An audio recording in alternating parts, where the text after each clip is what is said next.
Hey, what's up? We are going for a little ride this morning. Uh oh, let's turn that down. Um, so, this is going to be hopefully a very adventurous activity, but I don't know for sure. I'll give you a little quick backstory while we're heading over. So, here in town, we have multiple cemeteries. One of them, well, a couple of them, but one in particular has a little building that they store materials in for when they have to do burials and other things that they need to maintain the cemetery. Uh-oh. Always wear your safety belt. There you go, public service announcement.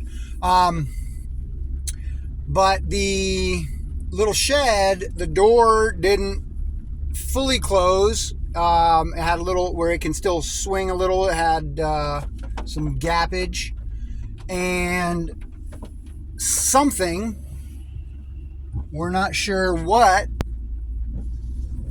but something has kind of scratched and chewed its way through the bottom of that door and into that building.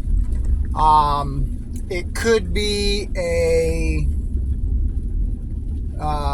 woodchuck, it could be a porcupine, or it could be a fisher. If it was a woodchuck or a porcupine, it's not a big deal. We still don't want it in there destroying things and tearing stuff up. If it's a fisher, that's a little more of a problem because those things are mean and nasty and they will hurt anything or anyone who comes around their area. So hopefully that's not what it is, but what we ended up doing is we set a couple of live traps to see if we could catch whatever it is, and then depending on what it is, we'll have to take care of it appropriately.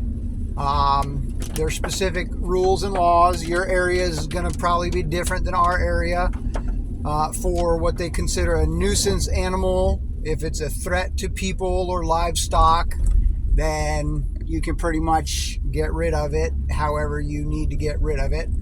And then different places are also going to have different laws pertaining to relocation of animals. There's a lot of people who think that the humane thing to do is to live trap and relocate the animal.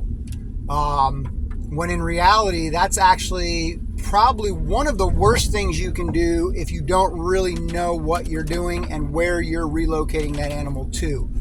Because most wild animals, they have a specific territory. They also have specific needs. They choose their home territory based on those needs. And they keep away, especially if things like fisher or other types of animals that are more of a, what we would consider predatory or dangerous type animals. They have their space and they don't usually mingle with others of their same kind.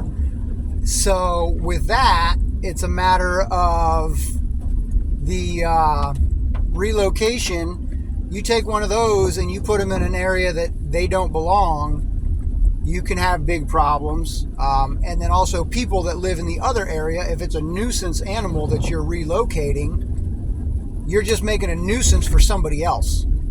All you're doing is passing your problem on to somebody else.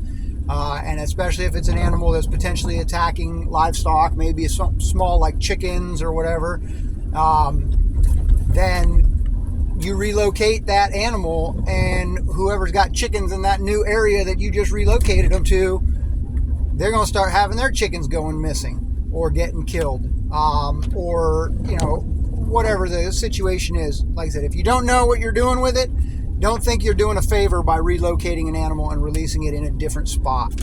Highly recommend, if you have that situation and you have live traps, like the Have a Heart is one of the brands. There's multiple different brands of these live traps. But I don't recommend that you just trap it and relocate it. All right. If you can trap it, you live trap it, then call your local game warden or Fish and Game, whoever it is in your area, and let them know, hey, I've got this nuisance animal. I've trapped it. What is the correct course of action? A lot of times they'll come out and pick it up and they'll take care of it for you.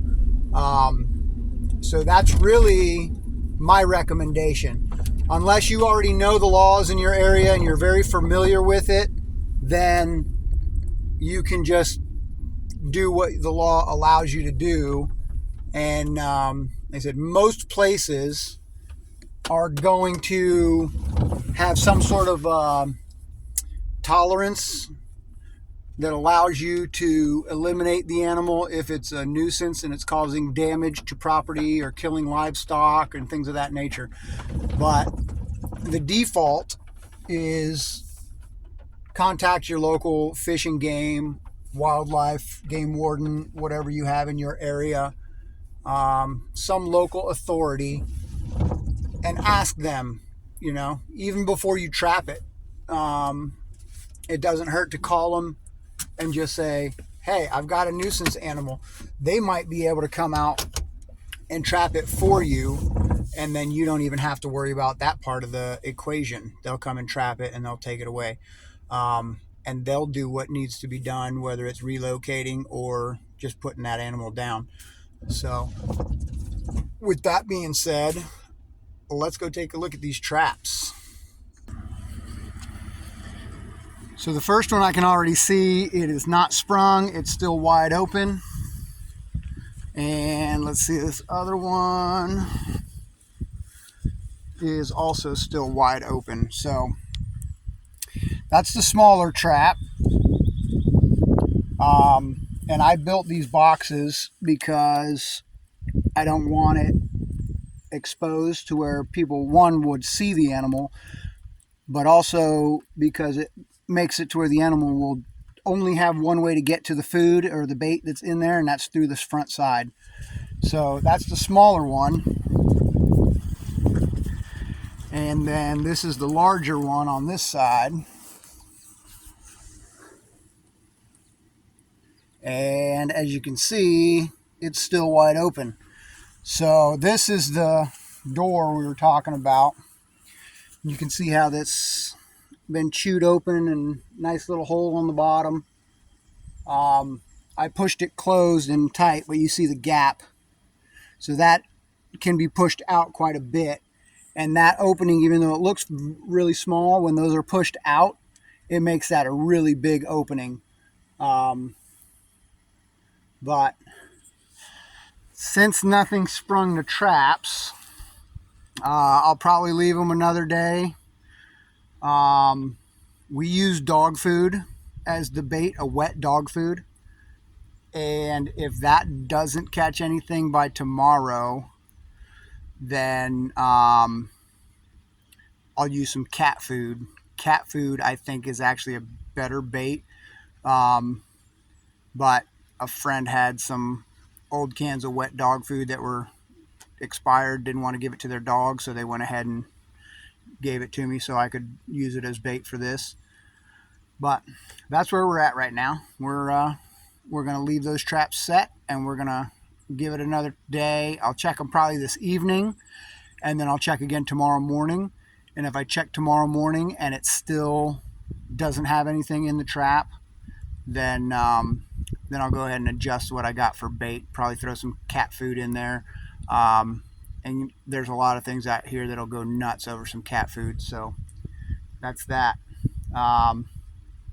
So there you go. Didn't get anything in those traps, but now you see what I'm up to with this, and we'll do another video whenever I actually get something, and I'll let you guys know what it was, because it's a big question mark right now. It's still a mystery, but there you go. Thanks for watching, and we'll see you guys on the next video.